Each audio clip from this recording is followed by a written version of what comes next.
Queridos hermanos, la palabra de este domingo es una continuación de estas parábolas que se denominan del reino. La semana pasada, el sembrador que sembraba en todo tipo de terreno y después lo preparaba, encontraba que aún con una expectativa humana bastante pobre, que había la cosecha real de un 10%, en la menor cantidad recogida en la semilla de la palabra de Dios era el 30%. Nos recordaba esa parábola que nosotros podemos manejar unas cuantas variables de nuestra vida, pero que lo esencial de nuestra vida no lo podemos manejar. Nosotros no podemos manejar la vida en sí mismo.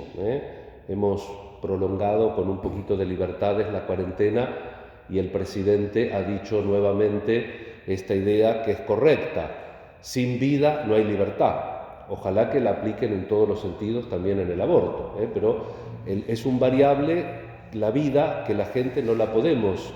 Me voy a meter en un terreno escabroso, pero es bueno que la gente piense bien, porque si contemplamos la realidad mal, tenemos un problema. En el orden natural, imagínense en el orden sobrenatural.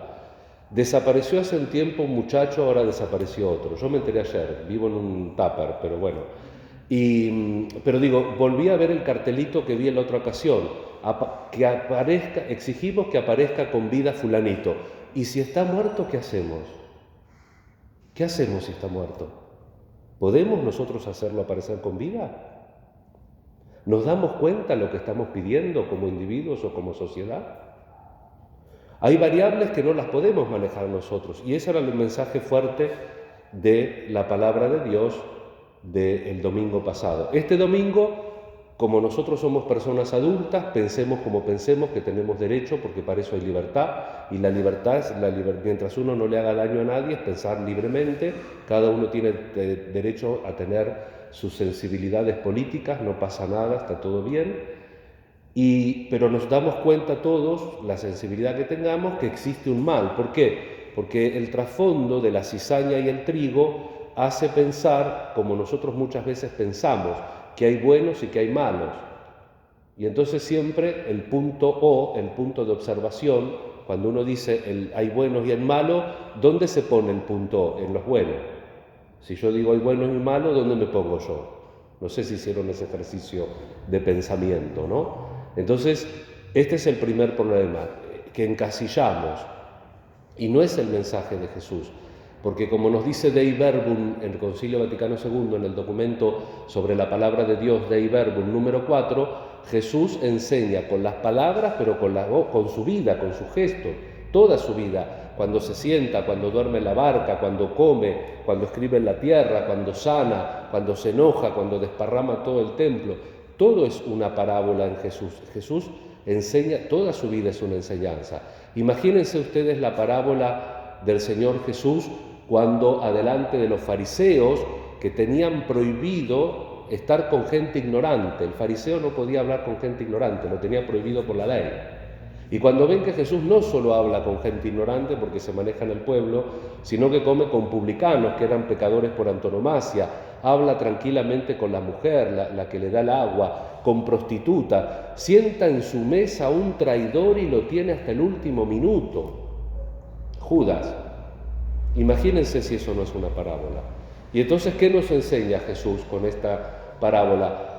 Que Él siembra siempre la buena semilla, pero nosotros tenemos la libertad de aceptar la semilla del enemigo, que viene escondido y siembra, el demonio siembra en el campo la mala semilla, y muchas veces las obras tienen una forma como pasa en el campo. No me acuerdo ahora el nombre exacto, el nombre desde el punto de vista científico de la plantita que se refiere el Evangelio, la que crece en Palestina, que traducimos por cizaña. En los primeros meses es muy parecida al trigo.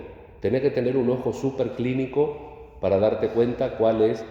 Después cuando crece sí, porque las vainitas del trigo crecen con el grano del trigo y son más pesadas, y esto no es una vaina que no sirve para nada, que está vacía y por lo tanto es más débil. Entonces en los primeros meses, si uno arranca la cizaña, corre el riesgo de arrancar la plantita buena junto con la plantita mala. Desde ese punto de vista de la cosecha real, como la tenían en la época de Jesús, Jesús aprovecha para decir la paciencia divina, que también son parábolas dichas a los que eran impacientes, que querían que el reino venga ya, con consecuencias inclusive sociales incluidas.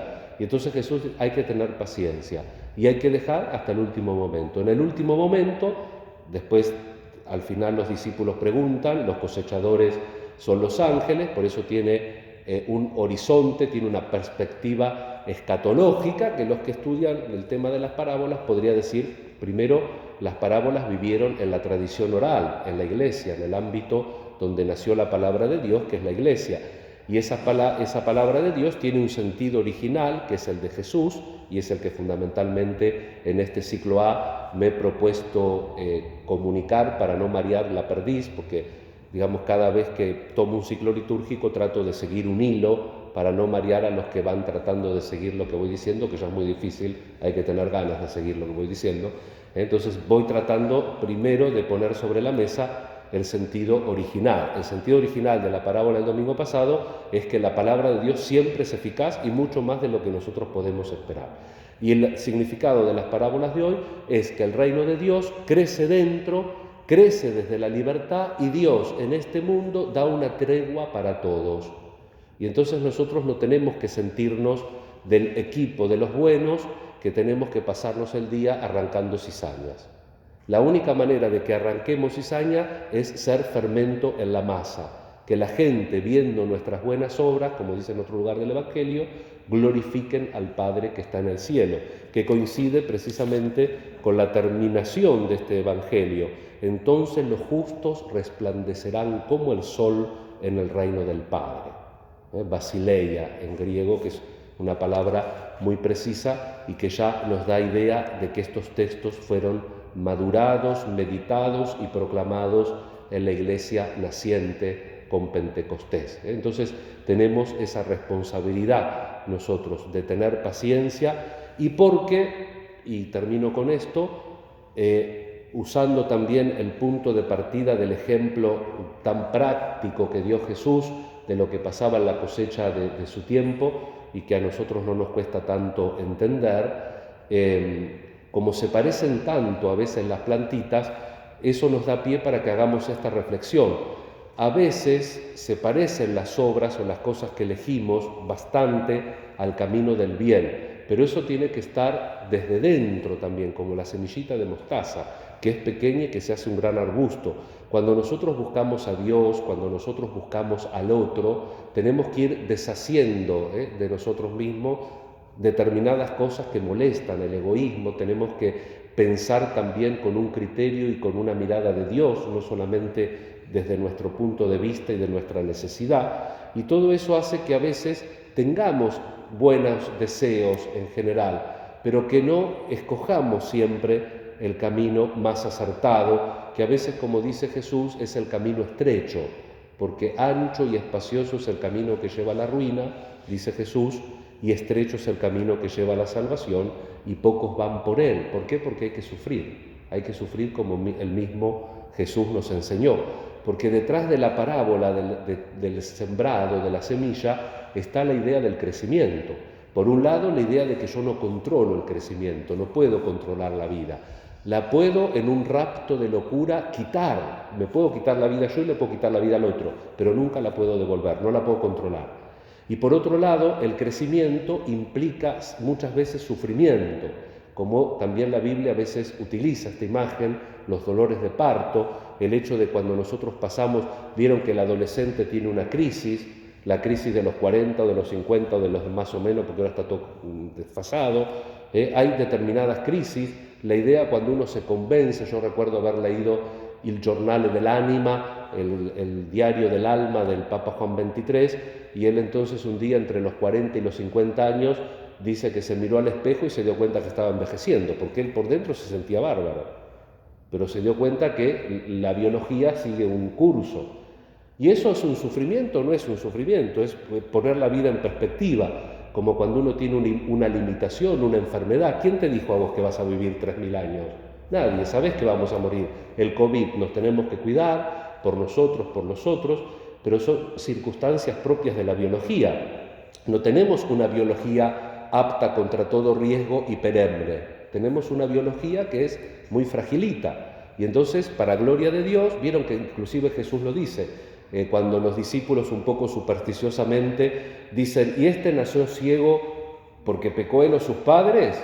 Y dice Jesús, no, ni porque pecó él, ni porque pecaron sus padres. Este nació ciego para que se glorifique en él a Dios, por el milagro de Jesús, ¿no es cierto?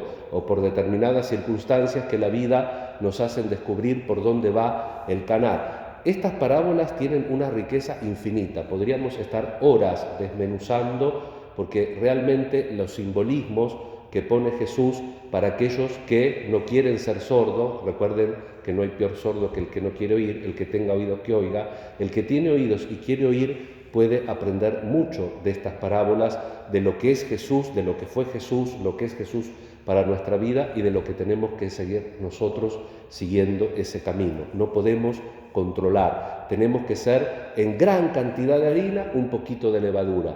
Tenemos que ser como la semillita más pequeña que es de un arbusto, y entonces también tenemos que aprender la humildad. Voy a terminar citando a dos jesuitas. Primer jesuita, el Papa, la humildad. Cuando a los pocos tiempos de ser elegido Papa, contó un chiste que dice que se lo escuchó un chileno. Dice que ¿de dónde se suicida un argentino? ¿Dónde se sube? Al ego. Un argentino, que es un chiste bastante antes que el Papa, ¿no?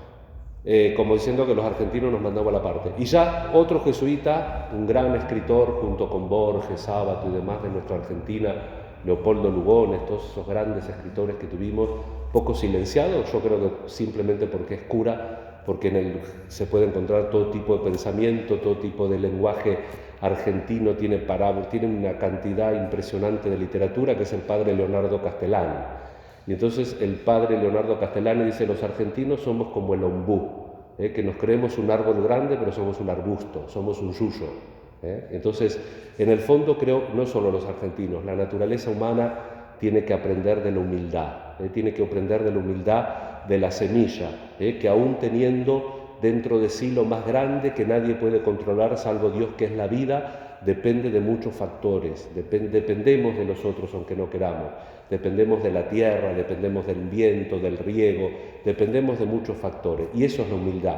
La humildad no es decir, ay, yo el último, no. La humildad es saber que necesitamos primero a Dios y que también necesitamos el prójimo, porque nuestra vida no tiene sentido si no es en relación a Dios. Y uno puede proclamar muchas hermandades, pero si no hay paternidad, la hermandad no funciona, porque si no hay padre, no hay hermanos. Y entonces, si no nos aglutinamos, si no nos referenciamos a Dios, todas las hermandades que podamos proclamar quedarán en la nada y en el vacío. Que la Santísima Virgen, que celebramos el 16, todavía la tenemos acá junto al altar, después de la misa la pondremos en su lugar, nos acompañe en este título del Carmen, pero la Madre de Dios como aquella que nos lleva siempre a Jesús, para que hagamos crecer en nosotros la semilla de la palabra de Dios y estemos atentos contra cualquier cizaña. No compremos la cizaña, compremos el trigo solamente. Que así sea.